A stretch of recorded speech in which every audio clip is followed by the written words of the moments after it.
Hey tennis fans, I'm Grace Carter and this is Tennis Now presented by Tennis Express. Tennis Express delivering wow customer service. Rafa Nadal sure made his mark on the Happy Slam. So fun to see him at full strength. And recently he shared his views on happiness, offering insight into tennis and life in a Q&A for sponsor Banco Sabadell. About 1,000 people attended Rafa's talk in Spain earlier this week. And the music of choice as the King of Clay stepped on the stage, Queen. Kind of cool that the stage was built to resemble a red clay court.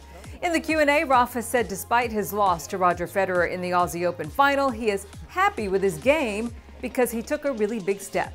The 14-time Grand Slam champ says that while he's trying to close matches quicker, he thinks 5-set epics like the one he played against Grigor Dimitrov in the semis and Federer in the final are more entertaining than quick wins. He says the long and exciting matches are the ones that make him happy. A 5-hour match is a much more satisfying win than a 1-hour match, says Rafa. And asked why he hasn't moved from Spain to a popular tax haven like Monte Carlo, Rafa says there's no place like home. He says in terms of managing assets, perhaps it would be better to go to another country with more beneficial conditions, but Spain is where he's happy with his family and friends. Rafa says in another country he'd have double the money, but he would only be half as happy. Money doesn't buy happiness. Gotta love Rafa. He also took to Facebook to announce that he is withdrawn from Rotterdam on doctor's advice. Stan Wawrinka, by the way, has also pulled out of that tournament. All right, a name we're hearing a lot lately, Alexander-Zverev.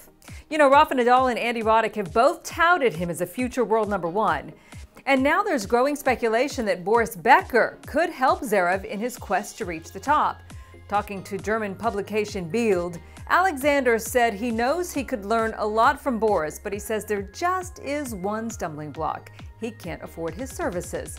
He says Boris could definitely help improve his game, but if he wants to work with Boris, first he's going to have to win some tournaments because at the moment he can't afford Boris, so he's going to have to wait at least a couple of years. Currently, Sasha, as they call him, is coached by his parents. Boris Becker, by the way, has been very busy as a tennis television analyst and also with his charitable pursuits. All right, Fed Cup World Group play gets underway this weekend. Reigning champion Czech Republic, which last year won its 5th Fed Cup championship in the last 6 years, they're hosting Spain.